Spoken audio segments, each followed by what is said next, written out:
É o relato de uma visão que teve o profeta Isaías. Uma visão impactante, uma visão aterradora, uma visão transformadora. Através desta visão, Deus muda a vida de Isaías, a visão geral dele acerca das coisas, a visão dele acerca de Deus, e muda também o seu ministério. Isso aqui já vem nos ensinar que todo crente precisa ter uma experiência com Deus marcante, profunda. Isaías começa dizendo, e aqui a gente vai dividir o texto para poder entender. O versículo 1 trata sobre o vislumbre da majestade, glória e soberania divina. Isaías precisava ter um vislumbre da majestade divina, da glória divina, da soberania divina. A nossa geração precisa ter uma visão de Deus, para que sejam renovados acerca da majestade divina. Servimos um Deus que é majestoso, servimos um Deus que é glorioso, servimos um Deus que é soberano. Isaías data a visão, ele diz: no ano em que morreu o rei Uzias. Observe, os irmãos, que a Bíblia não diz depois da morte do rei Uzias, não está escrito aqui assim. Existe gente pregando por aí dizendo: Uzias precisa morrer. Por quê? Deus não precisa matar ninguém para levantar outros. Ele é soberano. Mas o que Isaías faz aqui, ele data a visão, a experiência, como você pode observar em todo o livro dele. Ele data as profecias. E esse evento, ele data, ele diz: no ano em que morreu o rei Uzias. Tem gente que teve experiência e você pergunta: quando foi? Ele diz: eu não sei. Isaías diz: eu sei, foi no ano em que o rei Uzias morreu, ano de número 739 a.C. Eu sei quando foi. Ele disse: eu vi ao Senhor.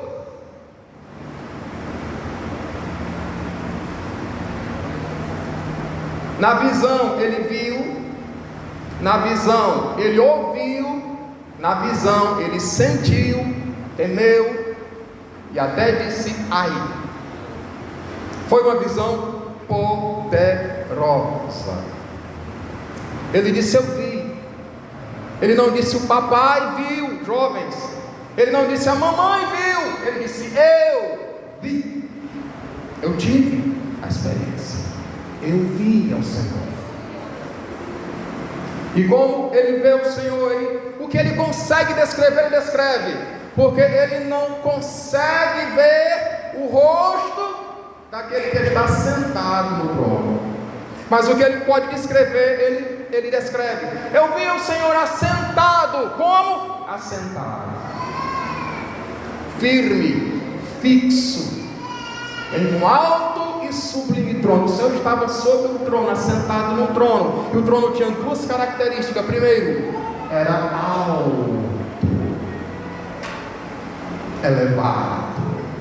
E depois era sublime, majestoso, algo quase indescritível. Isso aqui fala, o trono fala da majestade divina. Deus é um Deus majestoso. Salmo de número 11, versículo 4, a segunda parte do salmo, do versículo, diz assim: o trono do Senhor está nos céus. Jesus, no Sermão do Monte, ensinando, disse que Deus faz do céu o seu trono, e a terra é o estrado, o escabelo dos seus pés. Majestade, grandiosidade. Salomão, quando ora inaugurando o templo, 2 Crônicas capítulo 8, versículo 26, salvo engano, Ele diz: porventura habitaria o Senhor na terra? Eis que os céus, e até mesmo os céus dos céus, não podem lhe deter. Quanto mais esta casa que eu edifiquei em seu nome. Ele é majestoso, ele é grandioso, ele enche todas as coisas. Os céus dos céus não podem contê-lo. Ele está sentado. E naquela ocasião o reino de Judá estava em transição, não tinha ninguém sentado. O herdeiro do rei era menor, e ele estava ali através de outros governando. Não havia ninguém sentado no trono. As coisas aqui embaixo pareciam que estavam em crise, o povo em pecado e em desobediência a Deus. Mas Isaías vê o Senhor assentado no trono. Nada do que acontece aqui embaixo move Deus do seu lugar. Isso fala de soberania. Salmo 115, versículo 3, o salmista diz, depois que ele compara Deus, aliás, fala de Deus e depois dos ídolos, ele diz, versículo 3, Salmo 115, versículo 3, mas o nosso Deus está nos céus, e faz, e realiza tudo o que lhe apraz. Tudo aquilo que Deus quer fazer, Ele faz. Ele é soberano. Paulo escrevendo a Timóteo na primeira carta, capítulo 6, versículo 16, ele diz que Deus habita numa luz inacessível. Ele é majestoso, Ele é glorioso e Ele é soberano. É bem verdade o que diz o cantor cristão: se Ele fizer alguma coisa na minha vida, Ele é Deus. Se Ele não quiser fazer, Ele também é Deus. Ele continua sendo Deus. Se os homens ofenderem, se os homens o desprezarem, se os homens o insultarem, se os homens blasfemarem contra Ele, mesmo assim Ele continua sendo Deus. Soberano.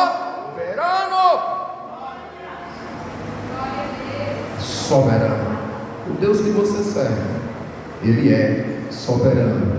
Ele está nesse momento assentado em um trono alto, sublime e elevado.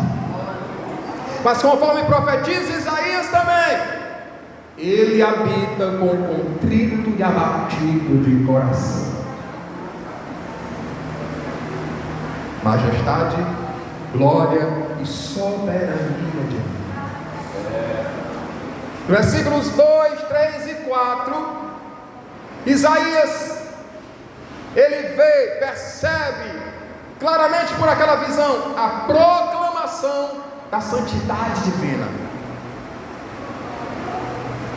Depois que ele vê a primeira cena, o primeiro quadro, ele consegue vislumbrar o que está acontecendo um pouquinho mais embaixo. Os serafins estão acima dele, não de Deus, do trono, acima dele. Cada um tinha 6 asas, com 2 cobriam o rosto, provavelmente em sinal de reverência, para não mirar a face do Todo-Poderoso. Com 2 cobriam os pés, sinal de santidade, sinal de reverência, e com 2 voavam, liberdade para servir aquele que está sentado no meio do trono. E eles dão uma lição de adoração, e na visão parece que é como se Deus estivesse dizendo para Isaías: Isaías, olha só os serafins adorando, você não vai ver o rosto dele, mas olha para o meio do trono que você vê o adorado. O adorador você não vê, mas o adorado você vê. Porque o adorador não precisa aparecer, não precisa se mostrar. O que tem que aparecer na adoração é o adorador. Ele esconde o rosto, os pés, o corpo. A adoração, quem aparece é o adorador, Deus. E a adoração dos serafins, o canto, o brado, o grito, não era quem te viu na prova e não te ajudou, quando te ver na bênção, vai se arrepender. Não era isso. Deus vai te tirar do vale, é verdade que Deus tira do vale, mas a adoração exalta o adorado, exalta a Deus. E algo tremendo aqui, os serafins clamam uns para os outros, eles não dizem para Deus, é um para o outro. É como se eu dissesse para o Júnior, ele, o que está no trono, é santo. E aí o Júnior respondia, ele é santo. E aí faziam aquele coro, santo, santo, santo é o Senhor dos exércitos. Toda a terra está cheia da sua glória. A terra está assim, cheia da glória de Deus. Para todos os lugares que você olha, natureza ou outras coisas, Deus está manifestado ali. A terra está cheia da glória de Deus. O canto deles era santo, santo, santo é o Senhor dos exércitos. Santo, santo, santo é o Senhor dos exércitos.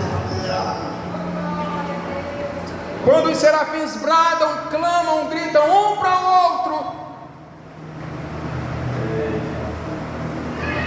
Isaías percebe, versículo 4: os umbrais das portas, o limiar das portas, os batentes das portas se moveram, tremeram.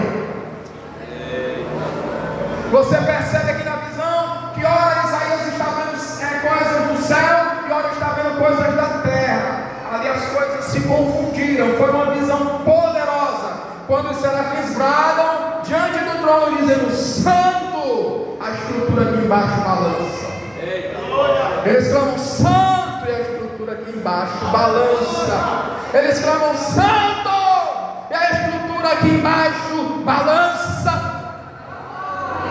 E ao mesmo tempo a casa se encheu de fumaça.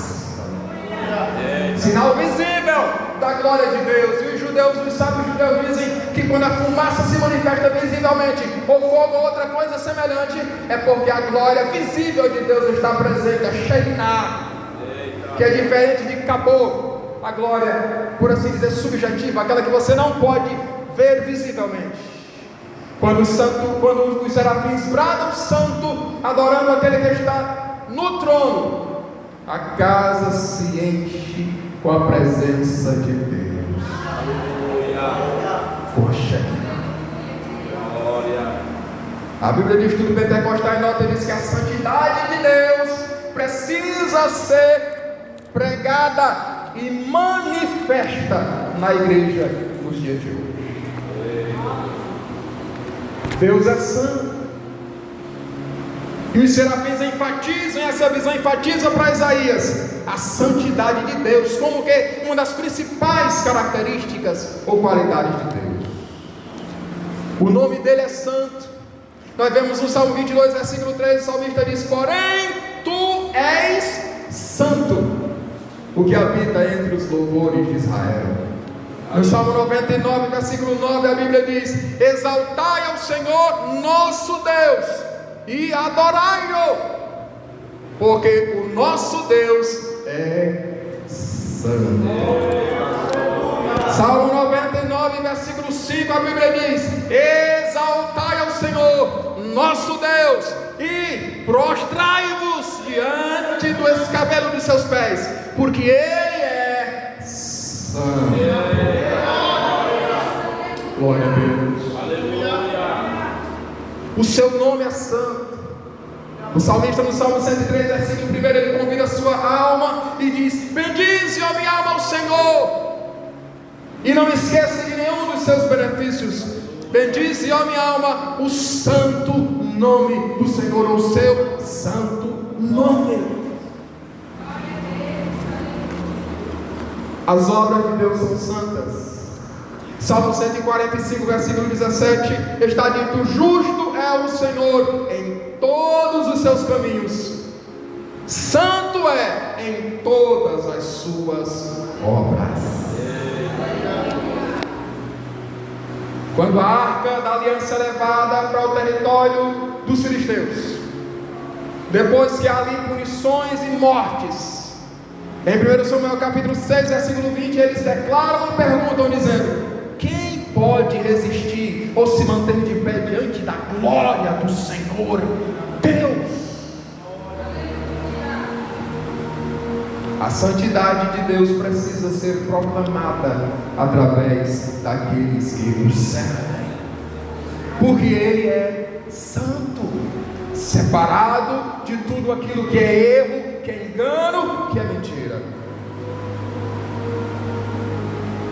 Eles clamam santo e as estruturas aqui embaixo se movem.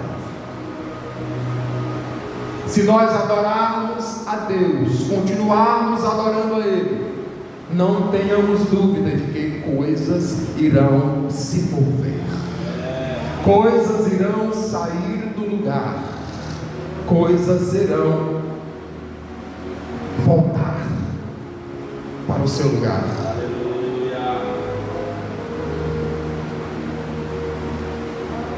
Versículo 5. Uma outra coisa que Isaías vê ele é conscientizado, ou ele se conscientiza da fragilidade e pecaminosidade humana. Quando Isaías vê aquela cena gloriosa, Deus no meio do trono, o trono elevado, sublime, os serafins em volta dele, seres de fogo, proclamando a santidade divina, aos gritos, aos brados. Isaías diz, então disse eu, versículo 5: ai de mim, que vou perecendo, porque eu sou um homem de lábios impuros, e habito no meio de um povo de impuros lábios, e os meus olhos viram o Rei, o Senhor dos exércitos. Quando ele vê aquela cena, irmão, impactante, aterradora, ele não tem outro sentimento, ele não tem outra consciência. Eu vou morrer, eu estou perdido. Os judeus conheciam muito bem a verdade bíblica que está em Êxodo 33:20, quando Deus disse para Moisés: ninguém verá a minha face e ficará vivo. Isaías viu, e foi algo tão real que ele disse: eu vou morrer. Tem uma versão que diz: estou perdido. E ele explica por quê. Eu sou pecador, sou impuro, tenho os lábios impuros, e eu vi o Rei, o Senhor dos exércitos. Duas coisas que não se coadunam, duas coisas que não se unem, duas coisas que não podem coexistir: o pecado e a presença de Deus. Ou estamos no pecado, ou estamos na presença de Deus. Uma não pode coexistir com a outra. Isaías estava impuro e entrou naquela visão. Na presença de Deus ele iria morrer.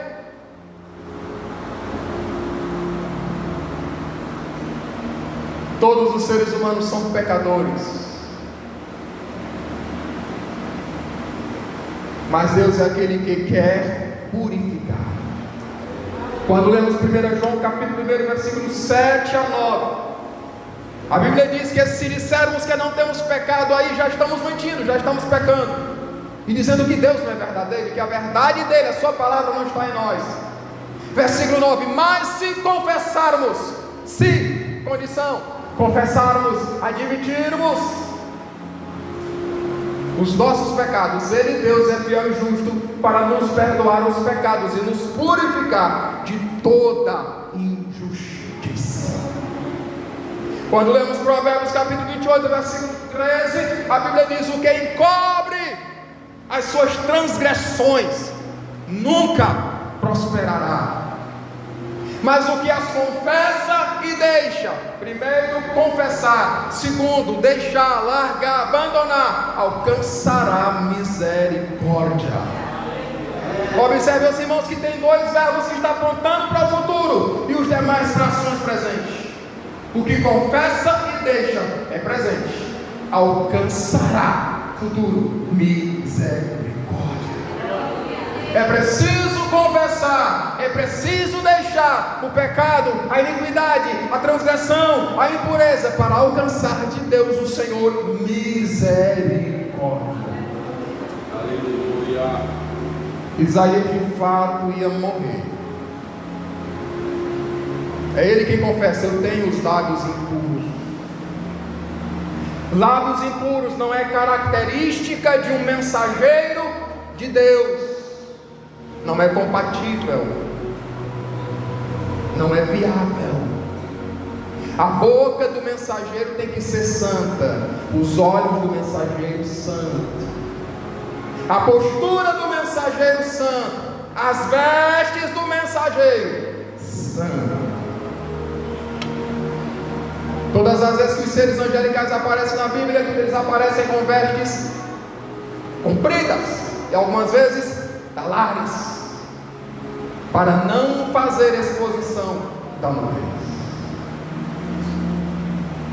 Isaías ia morrer, embora profeta, embora profetizando as profecias contidas nos capítulos 1 a 5, e dizendo para Jerusalém e Judá: ai de vós, ai de vós. Agora, diante da manifestação da presença, da glória, da majestade, da santidade de Deus, ele diz: ai de mim. O ai é uma interjeição. Fala de dor, pode falar de reprovação pessoal e pode falar de susto. Isaías disse: ai de mim. Eu sei que eu vou morrer. Estou em pecado, e Deus está se manifestando para mim, vou morrer. E ele de fato ia morrer, irmãos. Mas, versículo 6, o mais aqui é uma conjunção, é semelhante a então, é semelhante a porém, faz contraste entre uma ideia anterior e a ideia posterior. Se Deus não tivesse intervido, Isaías teria morrido sim. Mas quando Isaías compreende, entende que vai morrer, aí ele diz: mas, porém, então,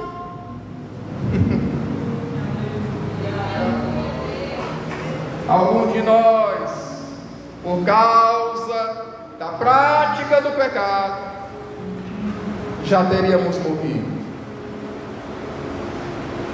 Mas existe um Deus nos céus que quer nos purificar e dá oportunidades e dá chances e chama, como fez com Isaías, dando a ele uma visão, um vislumbre da sua glória, de como o próprio Deus vê, enxerga e requer que as coisas aconteçam.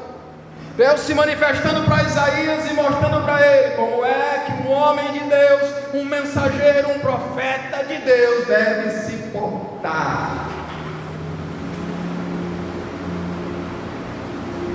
Um dos serafins deixa a sua função usual, sai com uma tenaz ou um garfo ou uma pinça, pega uma das brasas do altar, provavelmente o altar do sacrifício, onde há pouco, quem sabe, houver ali um sacrifício, e pega aquela brasa e vai na direção de Isaías,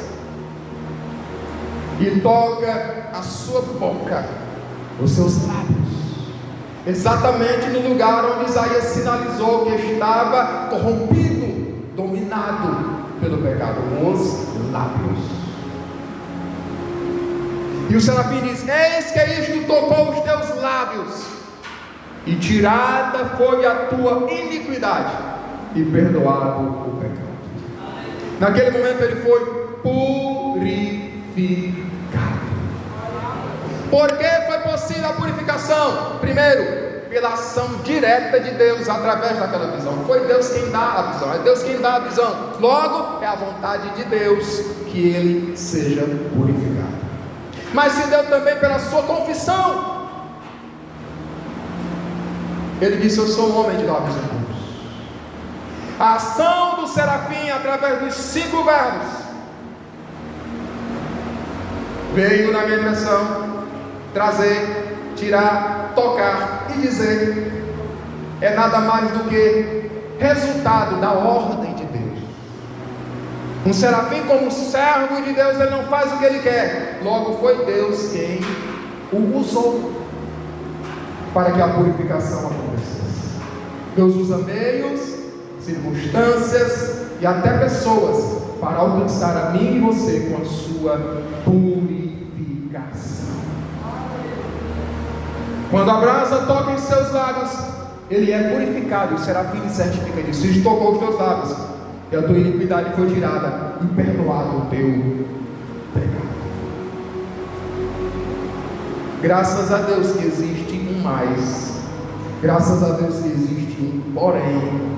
Graças a Deus que existe um então da parte de Deus. Muitos de nós, muitos cristãos, precisam ter uma visão, uma experiência semelhante a esta, para que tenha a sua vida totalmente mudada. Alguém vai dizer, mas eu sou crente, eu ando com Deus, eu ando com Jesus. Pedro andava com Jesus e Jesus chegou a dizer para ele, olha, quando tu te converteres, cuida dos teus irmãos.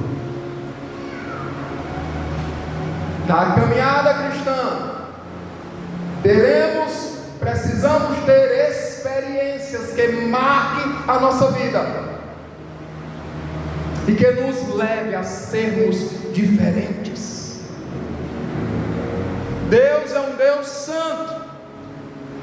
Tem muita gente brincando, mas Deus é um Deus santo.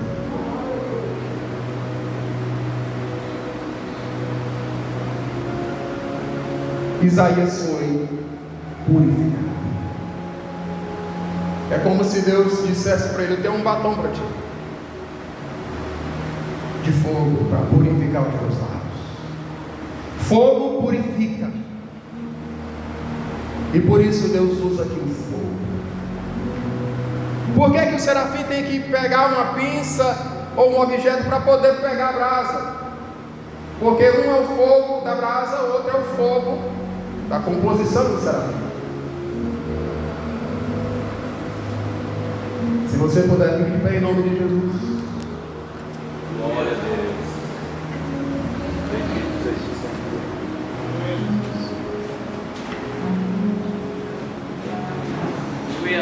Depois que Isaías teve essa visão, parece que ficou um zumbido no ouvido dele. Santo, santo, santo é o Senhor dos Exércitos. Você vai observar que depois daqui ele sempre está dizendo e falando sobre o santo de Israel. É como que ele dissesse, o meu Deus é santo. E ele não é qualquer um, ele é santo, 3 vezes santo. Esta expressão tríplice aqui, o trissagion hebraico, é um superlativo, mas lá é diferente do nosso, é algo, como dizer, Deus é tão santo, santo, santo, santo, que não temos como medir. Então a gente diz 3 vezes santo. Ele é santo, santo, santo. E lá em Levítico ele diz para o povo de Israel, eu sou o Deus que vos santifica. Aleluia. Através da sua palavra, Deus nessa noite traz mais uma vez santificação à nossa vida. Precisamos compreender seriamente que Deus é um Deus soberano. Ninguém manda nele, ninguém põe ele na parede, ninguém exige nada dele. Eu fiz a minha parte, Senhor, agora faz a tua. Isso não acontece, isso não existe, isso é fraude, isso é balela. Soberano é Ele, grande é Ele. Basta dar uma trovejada para atrelar tudo aqui embaixo, e o mais corajoso dos homens está tremendo ou temendo. Ele tem poder. Ele sopra um pouquinho sobre o mar, e o mar entra nos continentes, arrasa tudo, porque o poder dele. Isaías diz que ele é tão grande, tão glorioso, tão majestoso, que ele se assenta sobre o globo da terra. As águas do planeta Ele coloca na mão dele, no punho da sua mão. Os céus, se a gente olha e não consegue ver o final, Ele mede a palmo. As nações Ele considera como um pingo ou uma gota de água de um balde. Os montes, com um punho de areia miúda na sua mão. Os céus Ele enrola como se fosse um pergaminho e depois desenrola. Ele como que brinca, faz o que quer, enrola, desenrola. Quando o homem quer mexer com aquilo que Ele faz e determinou, recebe as consequências.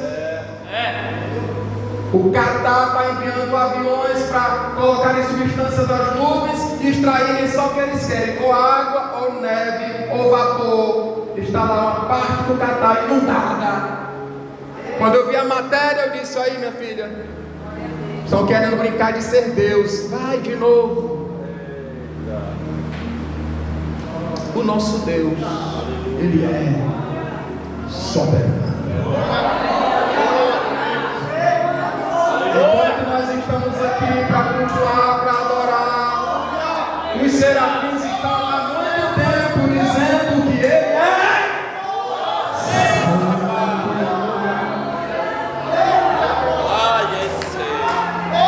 E é interessante que quando você diz para o outro ou proclama a santidade dele, coisas acontecem, coisas se movem, coisas saem do lugar, a purificação acontece, a visão, a mente é aberta e transformada no nosso próprio ser, diante da presença dele, é impactada e transformada. Aleluia! Porque Ele é santo.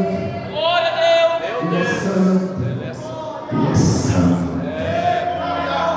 A terra está cheia da sua glória. Imagina que no nosso meio somos a igreja do Deus. Eita glória! Meu Deus! Ele é santo. Nós estamos na presença de um Deus que é santo. Aleluia! Aqueles que se achegam a Ele, Paulo escreveu a vários cristãos de vários lugares, chamando eles de santos. Mas Deus exige que aquele que se aproxime dele também seja santo, esteja se santificando.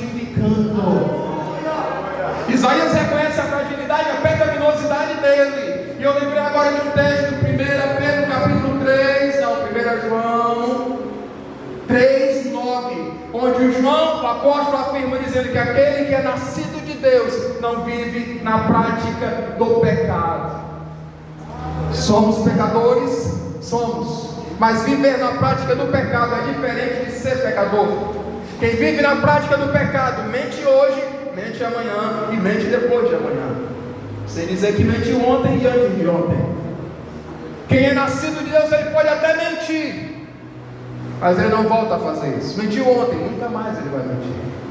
Pode até incorrer na prostituição, mas nunca mais ele faz isso, porque é diferente de ser pecador e estar na prática do pecado. Quem está na prática do pecado comete os mesmos hoje, amanhã e depois, nesta semana, na próxima semana e na outra, neste mês, no outro, neste ano e no outro. É algo contínuo, porque não é nascido de Deus, mas nós temos a vida de Deus. O pecado na vida do crente, se acontecer, deve e precisa ser um acidente, porque o nosso Deus é santo. Vamos orar.